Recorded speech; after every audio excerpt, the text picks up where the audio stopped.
We are finally digging into the $300 EK hatch. Now, if you guys did not see the last video, I'll leave a link for it in one of the corners over here. I don't know which one. And also down in the description. I picked it up for $300 and I'm on the fence between fixing it or flipping it. Go watch that video and let me know what you guys think. Regardless, today we're going to be trying to dig into it, see if we can get it fixed. I kind of got it narrowed down to what I think the problem is, so we could possibly have a $300 Civic that fucking runs. So I'll go ahead and tell you guys what I know, and then we're just gonna go from there. This is a D16Y8 block with a D16Y7 head. The only difference between the Y7 and the Y8 is the Y8 has VTEC and the Y7 doesn't have VTEC. Based off of that, it's got the Y8 block and the Y7 head, so generally speaking, from my understanding, it's just a D16Y7. The 98 Civic hatches came with a D16Y7, so this should have just been a direct swap and all they had to do was rebolt stuff back together. But it wasn't that simple.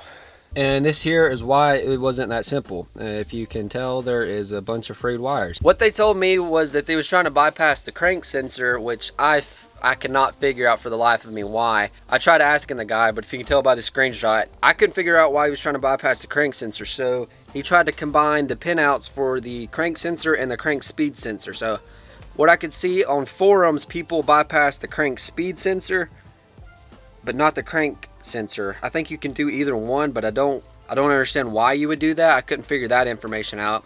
And on top of that, nobody does the Y8 block with the Y7 head, so there's not a lot of direct information about this motor setup. But based on my research and from my understanding, if you don't have a crank sensor, your fuel pump will not turn on. So that's the issue it's having with starting. So I'm thinking they just fucked up the wiring with the crank sensor. And on top of that, there's no oil, there's no trans fluid, and there's no coolant in it at all. Whenever I went to pick it up, they tried starting it a couple times, so I really hope they didn't damage the motor there. It turned over and it would fire a couple times, but there was no oil, no coolant, and no trans fluid. So I got to go through and put all that in there. I got to put a battery in it.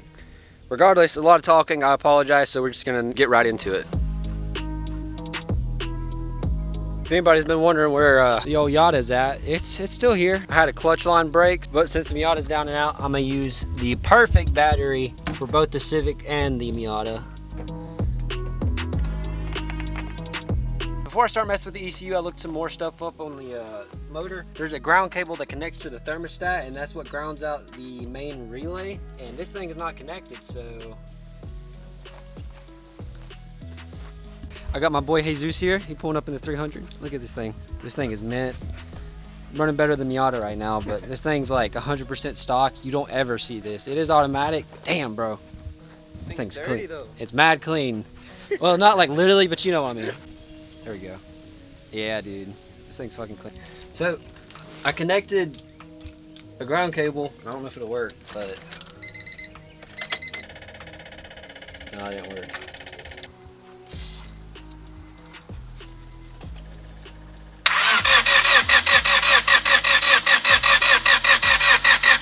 So this is a pinout, like a wiring diagram pinout for the ECU.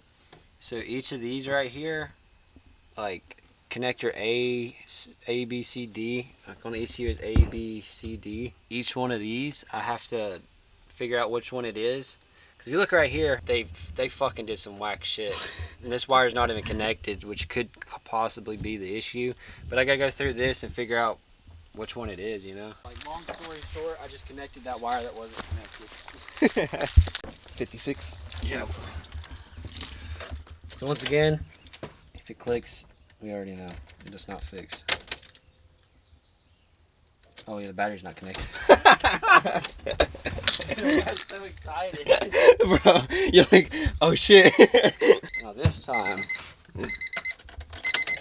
Fuck! So I'm taking a break from working on the Civic because it's not going well. But I got a part for the Miata and I can finally fix this thing. It's been sitting for 2 weeks.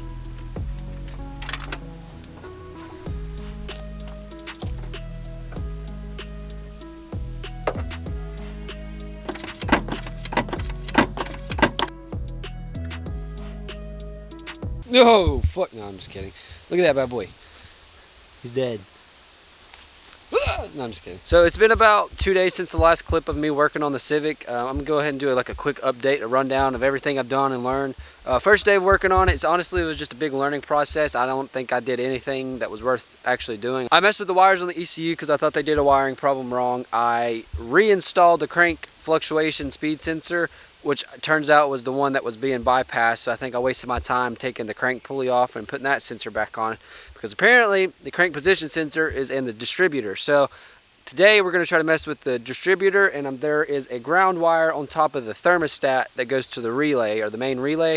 It causes it to click. So I'm going to mess with that again. I already did it once, but I think I might not have secured it properly. Hopefully with those two things we can at least get it to like crank up a little bit and see what can happen. So this is the thermostat housing here, right? The ground cable to the main relay is literally right here, and I swear I thought I tightened it, but look at that. That is loose as hell. How much you guys want to bet that's going to be the thing that fixes the fucking car? Because if it does, I'm going to be so pissed, dude. Alright, well, let's hope my dumbass does not put the battery on backwards again.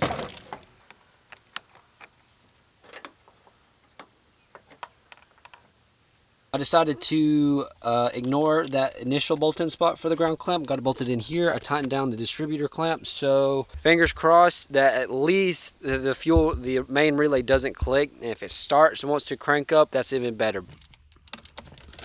Okay, so let's see if the main relay will click now that the ground's connected.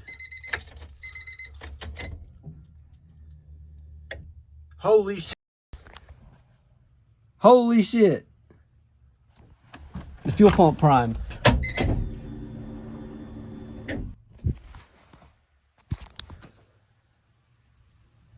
Let's start this bad boy up.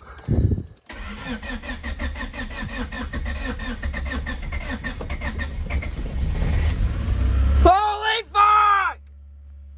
It works! That thing started right up, dude.